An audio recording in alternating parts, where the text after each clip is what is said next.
Romain Rollet, chapitre 19, par François Muratet. JP relit ce qu'il vient d'écrire et se dit que c'est pas mal, ce petit flashback sur l'enfance de Julia. Ça la rend plus sympa, plus humaine. Loin de la femme surpuissante et castratrice du début.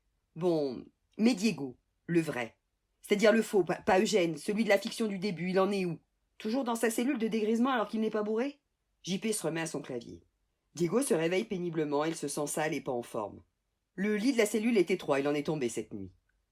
Un flic lui apporte un café dans un gobelet en plastique avec une tranche de cake aux fruits. Après ça, vous irez à la douche, on a de la visite. Et voilà des fringues propres. C'est à peu près votre taille. L'armée du salut nous en laisse pour les clodos dans votre genre. Putain, ça pue dans cette piole! De la visite? Qui ça? Le ministre de la Justice. Madame Belloubet, en personne. Diego se met à tousser dans son coude. Le flic recule. Oula, vous êtes malade depuis quand? Je ne sais, je ne toussais pas hier. Merde alors!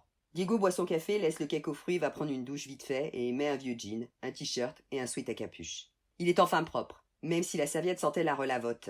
Il examine ses poumons par une sorte d'introspection. Il tousse un coup en direction du bac à douche, rien de spécial.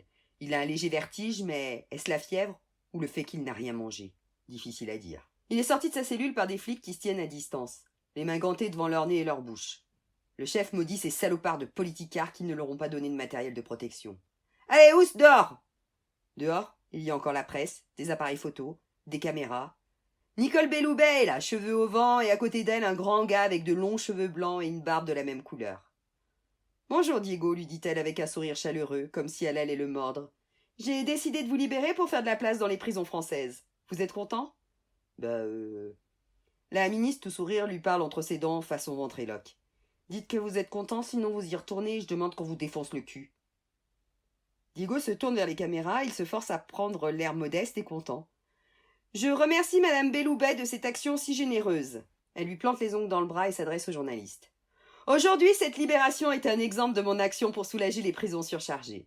Il y en aura d'autres demain pour éviter que les établissements pénitentiaires deviennent des bombes bactériologiques, ce qui, vous le comprenez bien, serait nuisible à l'ensemble de la société. Mais, Madame la ministre, c'est un commissariat, pas une prison, dit une journaliste.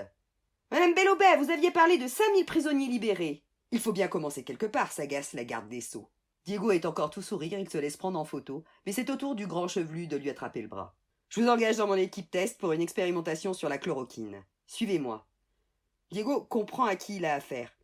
Mais non, je ne veux pas servir de cobaye, professeur Raoult, je ne suis pas malade. Justement, j'ai besoin de cas comme vous. Si vous ne voulez pas venir. Il regarde en direction du commissariat. Les flics sont devant, bras croisés, l'air résolu. Ils le regardent avec l'air gourmand. J'y retourne et on me défonce le cul? Exactement. Mais vous n'êtes pas à Marseille? Je viens de temps en temps à Paris voir Manu et son équipe de branquignoles. J'aimerais pas repartir les mains vides. Diego se rappelle qu'il est sans logement. Vous m'emmenez à Marseille? Tout de suite. C'est d'accord? Diego se retient de tousser. Je suis votre homme.